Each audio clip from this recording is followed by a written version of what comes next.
कहानी का शीर्षक कसमकस। भाग 2। सुबह सुबह अपर्णा अपनी सासू माँ के साथ रसोई घर में आ गई, पहली रसोई का रस्म अदा करने। अपर्णा बहुत सलीके से अपनी सासू माँ से पूछ कर सारा खाना बना रही थी। विशाल का नींद खुला। अपर्णा को कमरे में ना देखकर बाहर आया। रसोई घर से आती हुई मीठी सी आवाज़ सुनकर विशाल रसोई घर में झांका तो उसकी नज़र अपर्णा पर पड़ी। अपनी माँ को उसके साथ हंसते बोलते देखकर विशाल को अच्छा लगा। सभी लोग साथ मिलकर खाना खाने बैठे। सभी अपर्णा के हाथों से बने खाने की तारीफ कर रहे थे।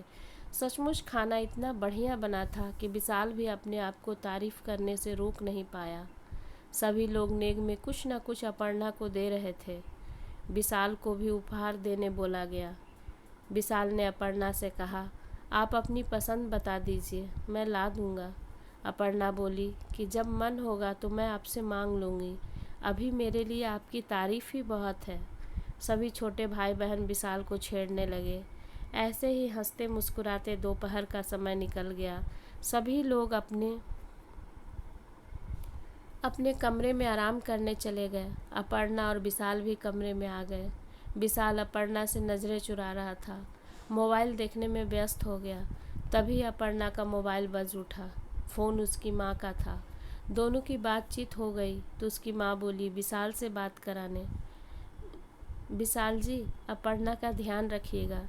एक लड़की अपने पति के भरोसे ही सारा परिवार छोड़कर एक नया जगह जाती है। उससे कोई गलती हो जाए तो अन्यथा नहीं लीजिएगा। उसकी माँ का बात सुनकर विशाल बोला, माँ जी अब परेशान मत होइए, मैं उसका ध्यान रखूँगा और उसे यहाँ कोई परेशानी नहीं होने दूँगा। अपर्णा का मोबाइल देखकर उसे याद आया कि शादी से पहले उसने कॉल किया था। अगर वह वही लड़की होगी तो उसके मोबाइल में मेरा नंबर होगा। तभी अपर्णा को सरला जी ने आवाज़ दिया और अपर्णा कमरे से बाहर निकल गई। इसी बीच विशाल अपना नंबर से अपर्णा को कॉल लगाया तो देखा कि उसका नंबर ब्लॉक लिस्ट में डाला हुआ है। तब तक अपर्णा वापस कमरे में आ चुकी थी। अपर्णा मोबाइल पर उस नंबर को देखते हुए बोली कि इस नंबर से मेरे पास शादी के पहले कॉल आया था। वह कुछ बोलता ही नहीं था, हेलो सुनकर काट देता।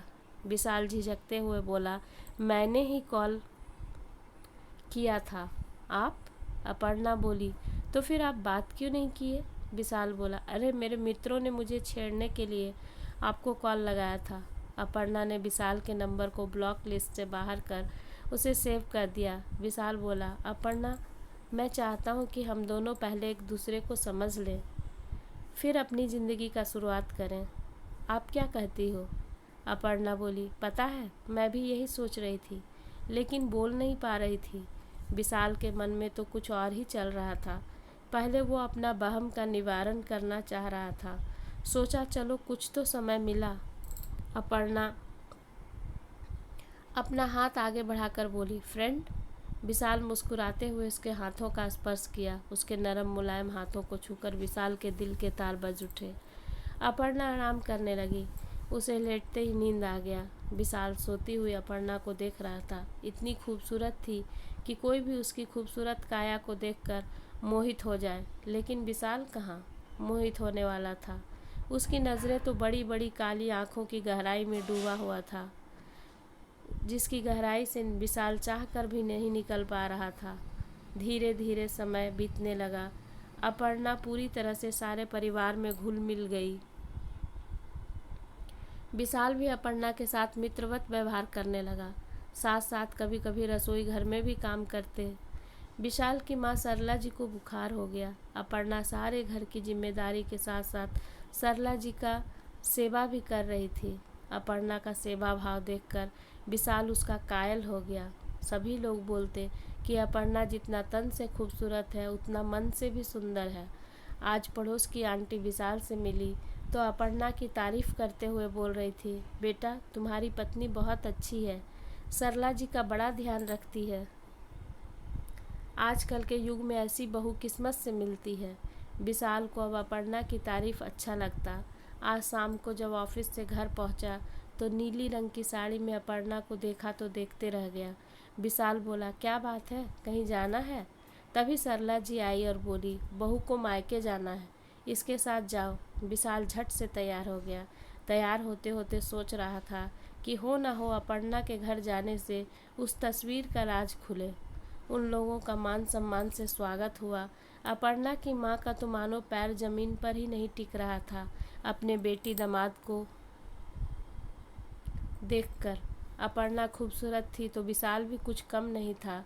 विशाल जो सोच कर आया था वह काम इधर उधर नज़र घुमाकर कर रहा था।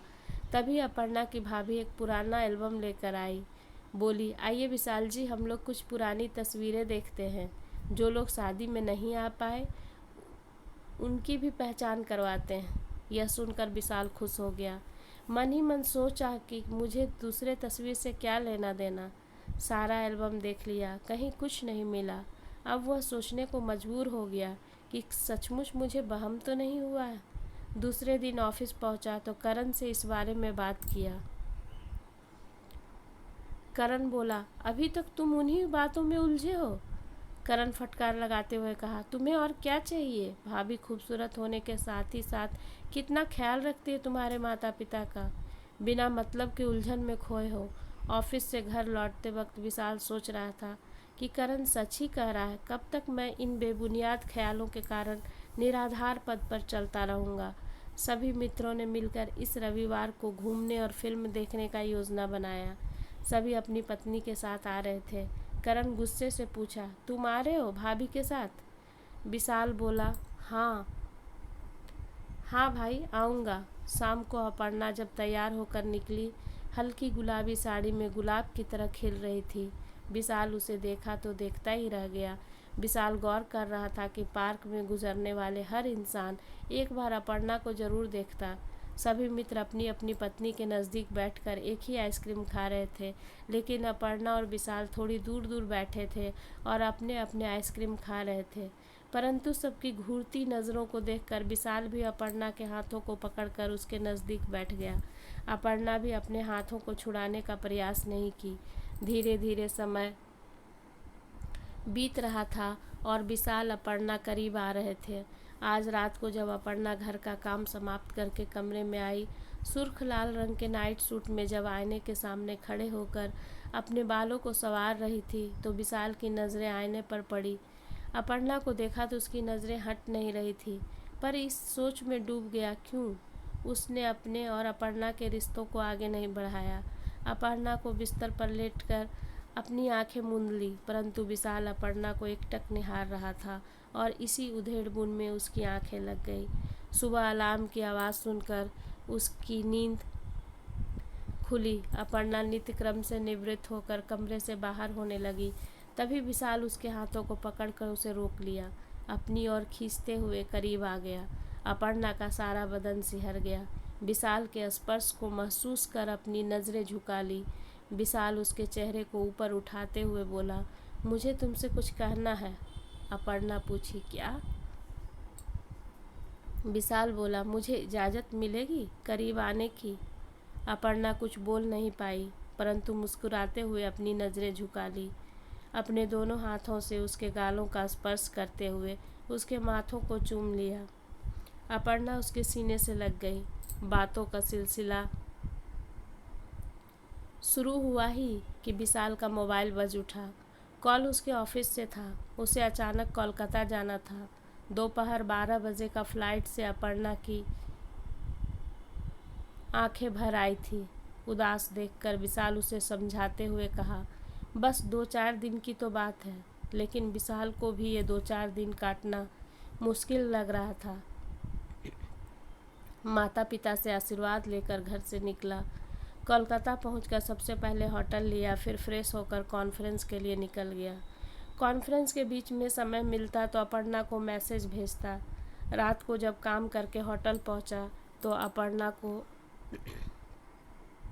वीडियो कॉल किया। पूरी रात बात करने में ही निकल गया, इस वादे के साथ बातचीत समाप्त हुआ कि जैसे ही काम समाप्त होगा पहली फ़्लाइट लेकर आ जाऊंगा। 3 दिन निकल गए। आज शाम को 7 बजे की फ़्लाइट से लौटना था।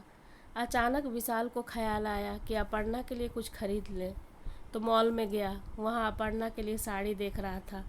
तभी एक महिला की आवाज़ उसे अपनी ओर बरबस खींच लिया। विशाल उस महिला को देखने का प्रयास करने लगा, लेकिन उसे देख नहीं पाया। विशाल उसकी ओर से ध्यान हटाकर साड़ी पसंद किया और साड़ी लेकर बिल काउंटर पर पहुंच गया। अपना पैकेट लेकर जैसे ही मुड़ा, एक लड़की से टकरा गया और उन दोनों का सामान बिखर गया।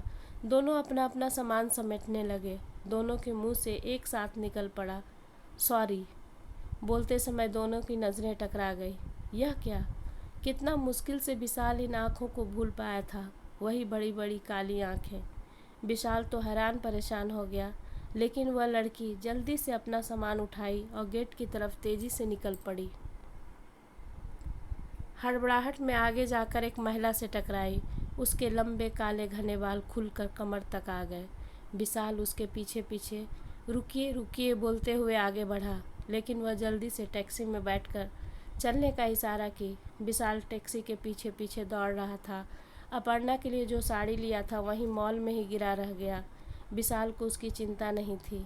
विशाल को फ़्लाइट छूटने की भी चिंता नहीं थी और ना ही घर पहुंचने की हड़बड़ी। बस बदहवास होकर उस टैक्सी के पीछे दौड़ रहा था। आखिर लड़की का क्या राज था? कश्मकश के अगले भाग में। धन्यवाद दोस्तों। अगर आपको मेरी कहानी पसंद आए तो कृपया लाइक करें, सब्सक्राइब करें।